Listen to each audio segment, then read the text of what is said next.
Hello, welcome to this lesson. This is 2B-2 invertible functions. Today we are going to go ahead and learn how to determine if a function is invertible. And in order to be successful at this, you have to know the definition of what an invertible function is and be able to write a justification for whether a function is invertible or not. And then lastly, we will go ahead and talk about input-output pairs of a function and how that relates to its inverse. So let's go ahead and start out with a couple of definitions. First, we got to talk about what a function is. A function is started with a relation. This is a set of ordered pair, x comma y. So you can think about all the different forms, a table, you can think about a graph, you can think about a function that is given, and these ordered pairs can be finite or infinite, for which each input value, it's a function if each input value maps to exactly one output values. And this means that no input values are repeated with, different outputs, okay? So we have unique input values. Now, what does it mean to be invertible? Well, that means we can take an inverse. So that's what that means, and that its inverse is a function. A function is invertible if its inverse will also be a function. So how do I know if an inverse is going to be a function? Well, it's going to have no repeated output values, or its output values will be unique, and that's going to be our kind of tagline. We can say output values are unique. So really that's what we are looking for. Now, if I have a function that is always increasing, or if it's always decreasing, in mathematics we call that monotonic, meaning it's just going up or it's just going down, then that is going to be invertible. For a non-invertible function, a domain can be restricted to make the function invertible. So sometimes we do that in math. If our inverse is not going to be invertible, we'll say, hey, just look at this small window of the graph, okay? So speaking of graphs, one way that we can tell visually if a function's invertible is by the horizontal line test. So this is just a good way to go ahead and look. And the way it works is we draw a horizontal line across a graph, and you can see this here. And what we're looking for is an intersection at no more than 1 point. So if I touch at 2 points, that's not a unique output value. So here this output value of 3 is repeated twice. So its inverse will not be a function because the value 3 will have multiple outputs. So again, example 2 here, check it out. Intersects at 3 locations, outputs are not unique. It is not invertible. However, here, example 3, this function is invertible because all outputs are unique. Now notice my definition never included the horizontal line test. I always talked about unique outputs. So let's go ahead and look at a couple of examples. And we have 2 of our forms that appear in AP Precalculus, and we have a table. And they say, is the function invertible? Explain. So what I'm going to do is I'm going to go ahead and I'm going to look at the outputs. Do I have any repeating outputs? And the case here is no, I do not. So I'm going to say, yes. This, actually, instead of this, I'd like to say f of x is invertible because all outputs are unique. So don't use the R word, repeated. None of the output values repeated, or no f of x values repeat. Nope. We need this definition. So yes, f of x is invertible because all outputs are unique. Now let's go ahead and look at a graphical representation right next door. And we can go ahead and we can look. So visually, look, I'm going to draw my horizontal line test just to verify. And what you should notice is that we have intersection here at, I believe that value is -4. And we have an intersection here at 4. Now I could have taken a slice, a cross section, down here at the value -1, but I just took 0, and it kind of counters this idea that I have multiple output values. So here we would say no no, m of x is not invertible, because the output values are not unique. Not invertible because not all outputs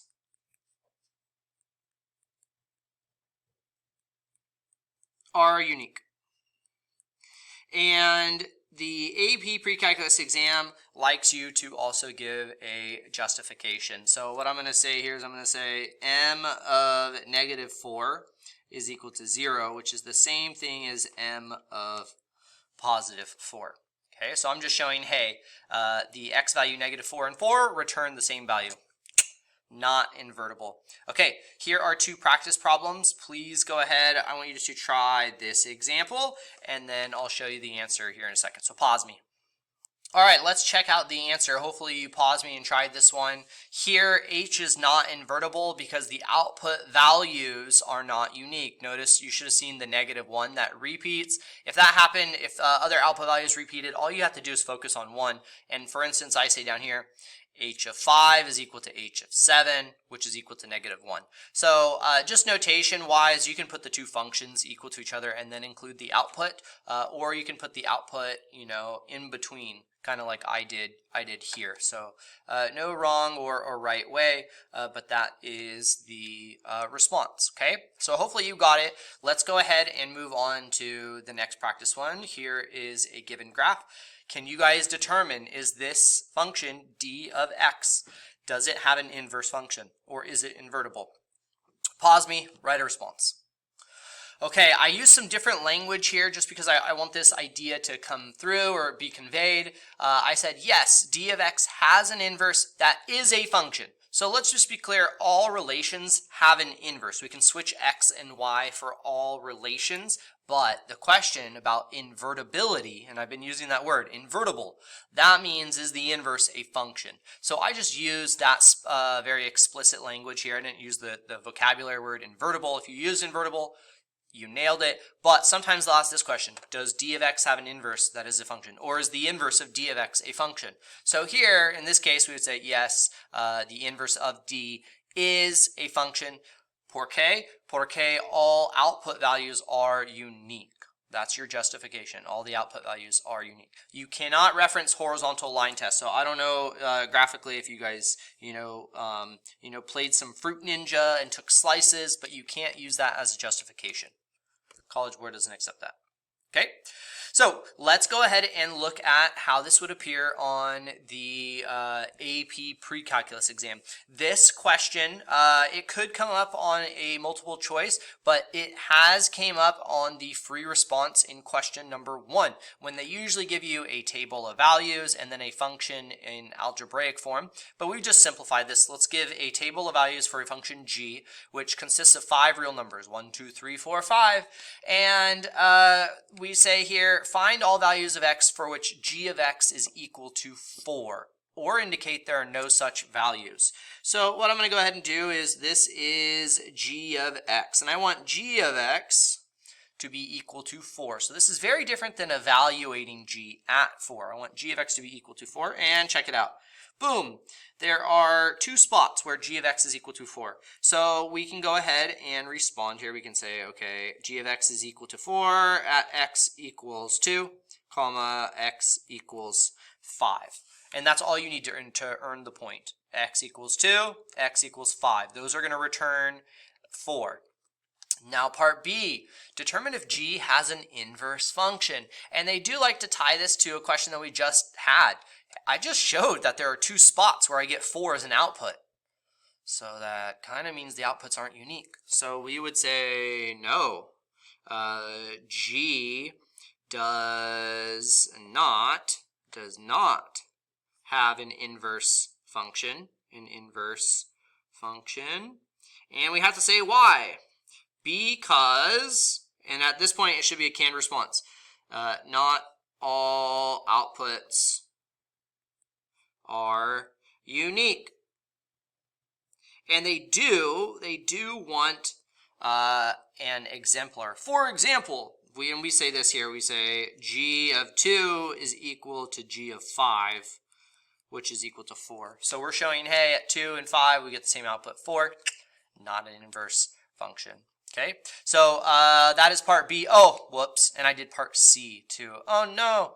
So ideally right here in B, you would say, no, G does not have an inverse function. That's this portion. And this portion right here, not all output values are unique. That's going to go down here. Let me see if I can be like really, really tricky. Ooh. I'm going to be so proud of myself if I can. Oh, man. I highlighted it. I got it all. Can I move it? Whoa.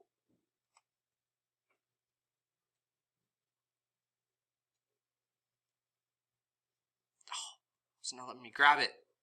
Move down there. Anyway, that section is supposed to go here. So give a reason based upon the definition of a function and the table of values for g of x. Oh, there. Let me grab it. Come on. No. Oh, yes. There we go. Look at that. Okay, so write that in that section. All right. Second example. So same type of FRQ where they give a table or they could give a graph and then algebraic functions. Here they give a graph and they say find d inverse of 0 or indicate that there is no such value. What I like to do on these questions is rewrite this as a function. So I want d of x to equal 0, right? Inputs become outputs. So where are we equal to 0? And so that's going to occur right here. I'm finding the 0. So that means that this occurs at 2. So I say d inverse of 0 equals 2. Always use the notation that they give. Okay, so d inverse of 0 is equal to 2. Determine if d is invertible. Well, yes, this is an increasing function, strictly increasing. And then 2, if you did your vertical line or your horizontal line test, it's not going to intersect at any more than 1 point. So yes, we say yes, d is invertible. Invertible. And then give a reason, C. What is the reason? We can say all output values of D are unique. Unique New York. Unique New York. Can you say unique New York 5 times fast? Ready, set, go. All right. Okay, time for you guys. I'm going to go ahead and leave this here. Please pause me. Please try all 3 portions, the A, the B, and the C. The A, the B, and the C. A, B, C. Easy as 1, 2, 3. Try it now. Okay, here is the correct responses. Find B inverse of 3. Well, they want to know where is B of x equal to 3. I just switched my x and my y, and that occurs at x equals 5. So answer B inverse of 3 equals 5. Notice they don't say solve for like B of x equal to, so I'm not putting x equals. If you have x equals 5, erase that. They want to know where is B inverse of 3. What is B inverse of 3? So B inverse of 3 is 5. Part B, does B have an inverse function? Yes, because I don't have any output values that are non-unique. They all appear once. So we're good. And that's my justification here. So yes, we have one, and C, there's the reason. Okay, next idea, we are going to go ahead and talk about functions, and functions have units, especially in context. A function can be described based upon the input value. For example, a function h of t is defined such that h is height in meters and t is time in minutes. What we plug in is minutes, and then if we're talking about, I don't know, the height of a projectile or the height of a sunflower or the height of a building, t, right, is our independent variable. So those things might change based upon time, I guess, in the building if it was being constructed, right? And then the output is the height in meters. So input, plug in minutes, output, meters. Okay, so that's kind of the idea that we're going to go ahead and look at. And we're going to look at questions that appear on the multiple choice section. This is kind of a niche more rare type question, so I'll just lead with that. And let's take a look. Both functions b and d are invertible. The input values for the function b are time values in hours, and the output values are area in square centimeters. Okay. Function d has input values in square centimeters, and output values are rates in centimeters per hour. For which of the following are the input values a rate in centimeters per hour, and the output is values in hours? Whew, they gave us a lot of information, so let's kind of organize this first. I'm going to go ahead and I'm going to make some tables here. I like to say, okay, you know, for b, this is b of t, and I make a table. Here's t and my units. So time in hours, and the output for b is area in square centimeters, centimeters squared. And then I had another function, and that was d. And the input for d was square centimeters. I don't know, I'm just going to use x here. So this is centimeters squared. Okay. And then the output value were centimeters per hour. So I like to make this table, and now we're going to go ahead and we're going to see, okay, what do they want? What do they want? So they want our input to be rate in centimeters per hour. That is here. I want to start here. So that's going to require me to take the inverse. Since this is my output, right? This is the output. I want to start here, so it has to be an input. Well, in order to achieve that, that's going to be d inverse of x. I want the output values, right, to start. Okay, and then when I do that, what I'm going to get next is centimeters squared. That's going to be my output. That's going to be my output, centimeters squared. Is that what they want? No, they want hours. They want hours as my output. So it looks like I want this output right here, hours. Okay, and check it out. The input for, or I guess I should say the output for b of t is centimeters squared. That's the output. So if I invert these, then I can take these centimeters squared, right, here, and I get out hours. So I'm going to take this one, and I'm going to say b inverse of that. Okay, so here's kind of the idea, and if this is confusing, you're not alone, because this is slightly confusing. So I'm taking centimeters per hour. That's what gets plugged into the inverse. And what comes out of this, is centimeters squared, right? And that's what we plug in as the input of b inverse. Is the input of this. And then what do we get out of b inverse? Is we get hours. Okay, so that's kind of like a diagram that I make the table and I make the little diagram that helps. So our answer here is D. Answer is D. Okay, hopefully that made sense. Go ahead and read this one, try this one. Let's see how you do. Okay, let's check in. We have two functions r and s, and I made up these input variables t for r because it says the input is time in years, so we have years, and the output values are population. And then for s, I used c for cost, so the input value is measured in dollars, and the output is, again, population. They want to know which of the following is input value is population. So notice how our current outputs are population. We want population to be our input, so that's going to be plugged into a function. Okay, so it's going to have to be an inverse, but where do I want to start? And then they say the output value is cost in dollars. I want cost coming out. So really, I don't need my r function at all. I can get that exactly with this function s. All I have to do is invert it. So hopefully you got s inverse of x. The answer here, B. Okay? All right, let's go ahead and kind of check back in. Do you guys know what the definition of an invertible function is? can you justify whether a function is invertible or not? And can you find input-output pairs of a function and its inverse in context? Hopefully you can. Give the video a thumbs up, like, support what we do here. I'll catch you guys in the next video. See you next time. Peace out.